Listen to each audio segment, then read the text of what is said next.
welcome to this, and this is my Against All Odds TNA pay-per-view, which of course was tonight or yesterday, depending on when you see this, I guess, for most of you see this. Overall, I thought it was okay. I think the matches, for the most part, were probably better on a whole than the whole pay-per-view. You know, TNA really didn't seem to give two rat's asses about this pay-per-view. They don't seem to really care about any pay-per-view until we get to Lockdown, which is unfortunate, but I guess they figure that's the pay-per-view that they're going to be able to sell off of when they start Monday nights, which I am going to talk about that at the end of the review, so we'll get into that. But let's start off with the show. Again, you had the tournament build-up to it, which was okay. The main event, or the title match, I should call it the main event, but the world title match had 2 weeks of build, very good build. I think Impact has gotten better from the perspective. It's easier for me to watch because it's not all crash TV. It's being edited a bit better, it's being filmed a bit better. So on that sense of it, it's much easier for me to watch, which is good. Same things with the pay-per-view, but there's still a lot of things, and I'm just kind of about, but hey, it is what it is. But anyways, the pay-per-view, first match of the night was the Pope versus Desmond Wolfe. Not exactly the first time they've taken each other on. Pretty good match, not very long, but that didn't matter. This was a good short match. They went out there, did their thing. The Pope went over. When you do these tournament type things, the first rounds, particularly on a 3-hour pay-per-view, aren't usually going to be, the best matches in the world or blow away, but I think it served its purpose, and the Pope was way over, so there was that. Then we had Matt Morgan versus Hernandez. They did an interview before talking about the fact that they are the world champions. Really, really good interview, I thought, which made it sound like, yes, we're the world champions, we're doing this because we're going after the world champion, which is, of course, everyone's goal, but, these titles do mean something to us. So really, I thought, effective promo from that sense. So then they went out there, had a pretty good big man match, I thought. I thought probably one of the better spots, even though I always gripe that Matt Morgan does stuff that he shouldn't do, and this is probably one of those things he probably shouldn't have done, but the visual of it was awesome, where Hernandez had him in a standing suplex for probably a good 20 seconds, and for maybe longer, but really, really good spot for that aspect of it. Didn't like the ending of it. Morgan went over, but Hernandez went out and went for his dive, which he landed on the ramp, which, again, I'm not a big fan of the ramp for that reason. Also, it seemed like they had pulled the railing back a little bit. Particularly noticed it during the AJ versus Joe match, which back a little farther. Still not back far enough, but I'll get to that when I get to AJ and Joe. But still, they went out there, had a pretty good little big man match. Hernandez went for his dive to the outside, landed on to the ramp. They sold it that he hurt his shoulder. Morgan wouldn't let the ref do a count out, let him get in the ring, and then threw him into the turnbuckle and rolled him up after throwing his shoulder into the steel railing. So there was that. And there was an email. Yay! So there was that. I thought the ending came off kind of blah myself. Too bad. I like big man matches, so I was kind of into this. So I thought that was pretty cool. Then we had Kurt Angle versus Mr. Anderson. This was definitely Mr. Anderson's best match since coming into TNA, I would think. And maybe, yeah, I would probably put it over. Maybe not. It'd be between this and the Jarrett match. But I thought this was pretty good. They went out there, told a pretty good story. Anderson was definitely over as a heel. Didn't really care for the ending of this match that much either. Anderson did go over. He cut Kurt open with his Olympic medal, and then what else did he cut him open with? Oh yeah, then he cut him open with an exposed turnbuckle. It was all right. Not the best, not the best thing in the world, but it was pretty good and enjoyable. Then we got Mick Foley and Abyss. The rules for this is that they couldn't go out there and basically do the finger poke of doom type thing. And Eric Bischoff told Mick Foley that if that happened, Abyss would be fired, JD would be fired, that sort of thing. He also told them that he wanted them to use the bat and the barbed wire bat. This would be a no DQ match. They went out there. They had a better match than they had at Bound for Glory. Told probably a little better story than the match at Bound for Glory 2. It ended with, though the fans just, I couldn't believe the fans. They were like, use the bat, use the bat. I'm like, they're both supposed to be baby faces. You don't want them to use the bat. Anyways. They went for tacks. There was a pretty cool thing where, because they kept saying use the tacks, use the bat, and then finally Abyss brought out the sock, and they were like, use the sock, use the sock. That was funny, I will admit.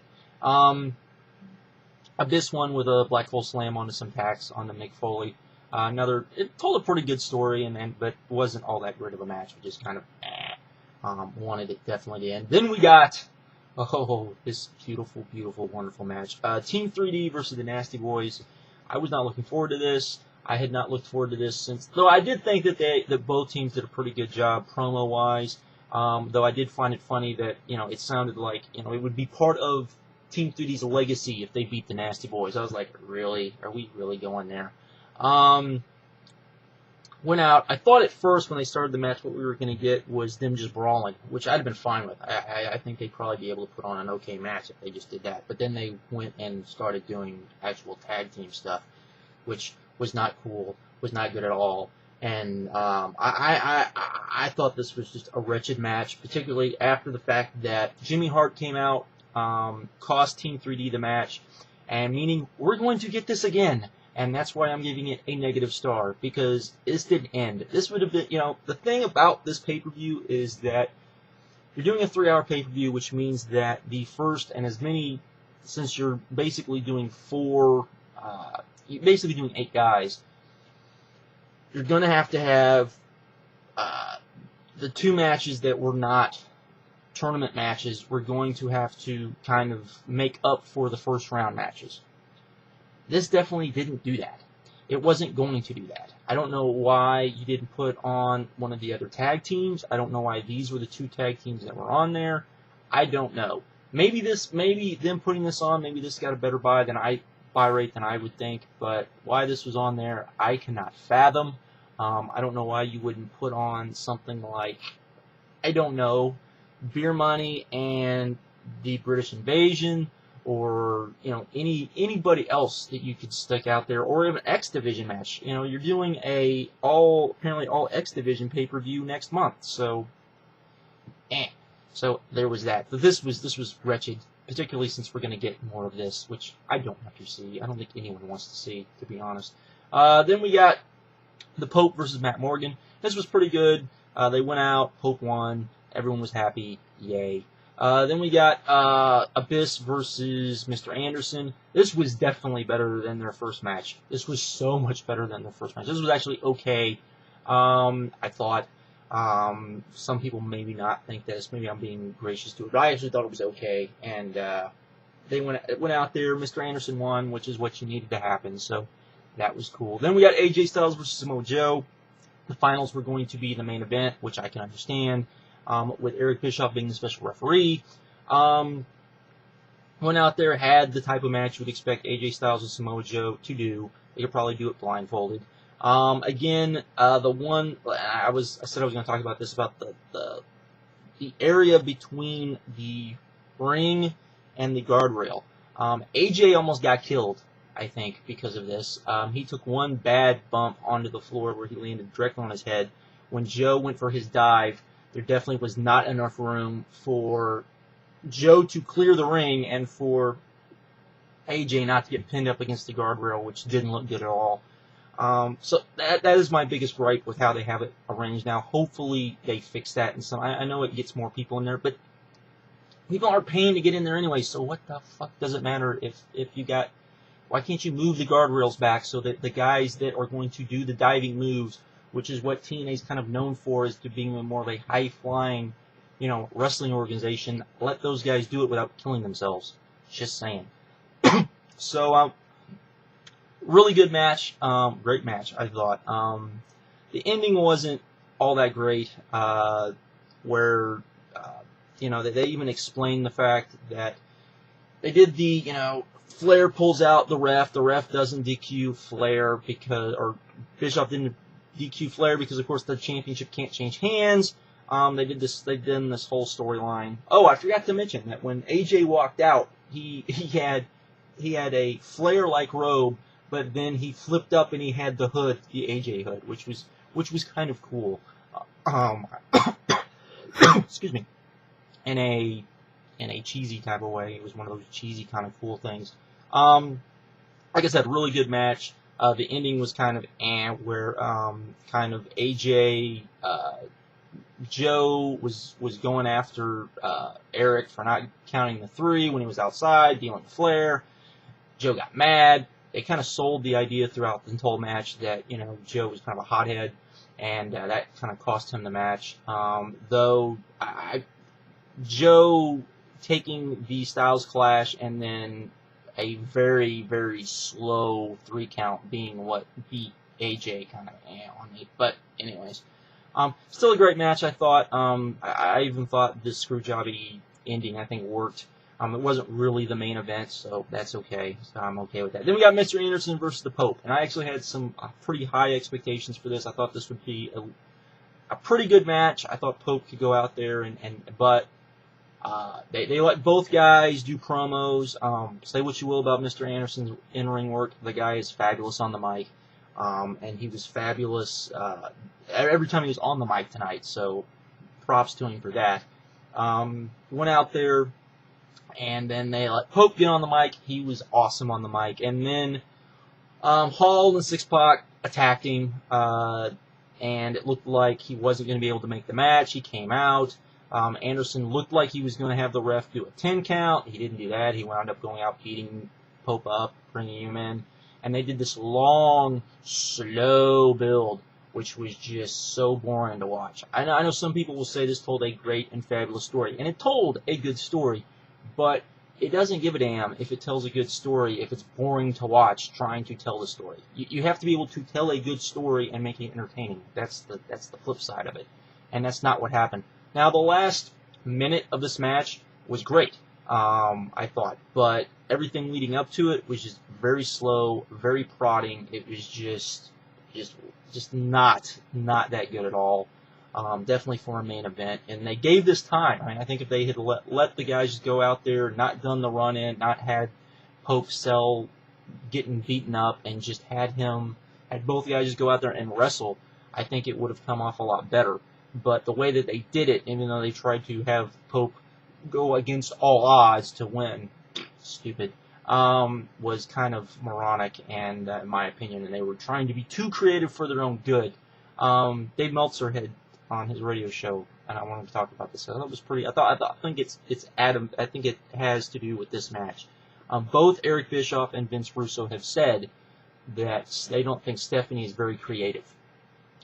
And I would probably say the same thing. But Dave brought up a very good point, which was the fact that her grandfather, even at the time, was like one of the most uncreative bookers of all time. He didn't do creative things. He just basically went out there, did the same thing over and over and over again, and it worked. And there's something to be said about not being creative and just letting the match be the match, and just giving the fans just the match, and not trying to come up with creative ways to tell the match, because sometimes, like this, it gets in the way, and it actually makes the match worse than what it could have been. So it doesn't help the match, it hinders the match.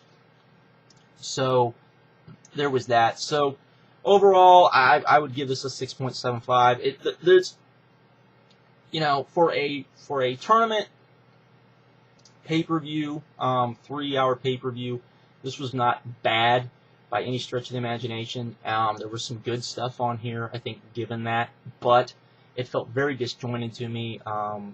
It felt like there just was no passion to, excuse me, no passion to it. I think part of that was that the build for this pay-per-view was just not very good. All right. Much better.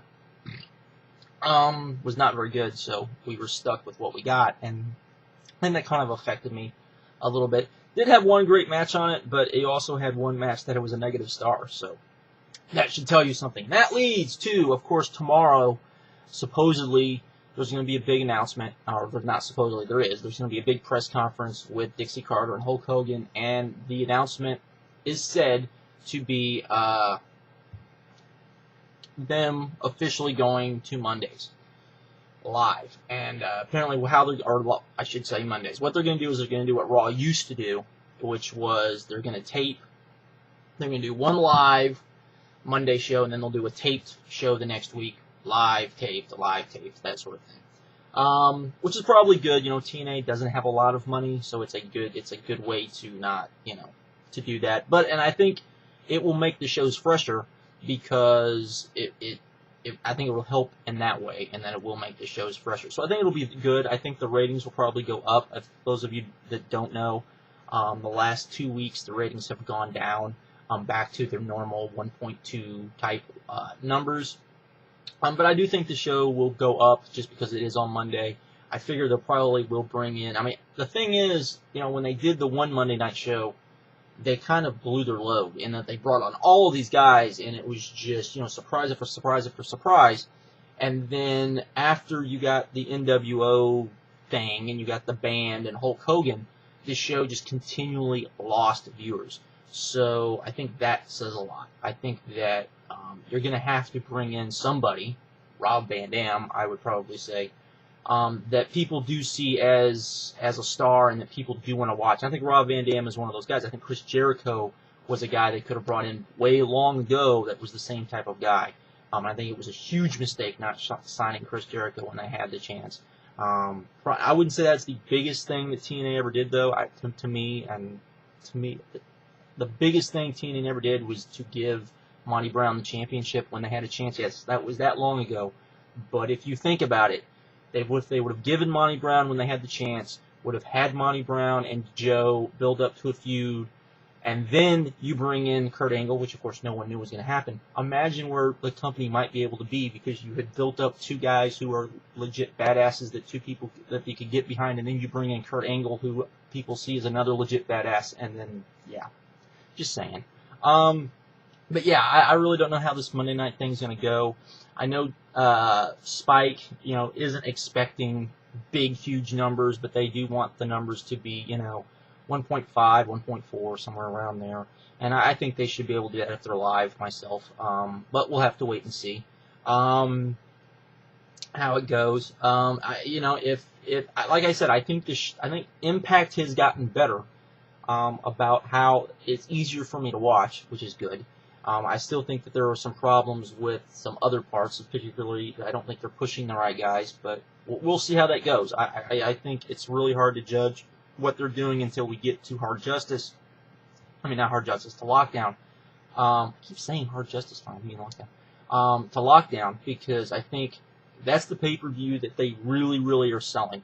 And I think that's the pay-per-view that they really feel like everything will kind of start off, and I think that's the pay-per-view they're looking to make the biggest buy rate. And I think the problem with that is we've got these other pay-per-views like tonight, where I'm not going to say it felt half-assed, but it definitely felt like, like the energy wasn't there, or or the time wasn't put in to really make you care a lot. Even though I think there was a lot of good stuff. I think they did do some things, but I think that they didn't do a good enough job of selling the pay-per-view, and I think this is a pay-per-view they could have done a better job of selling myself. But anyways, I guess that's pretty much it.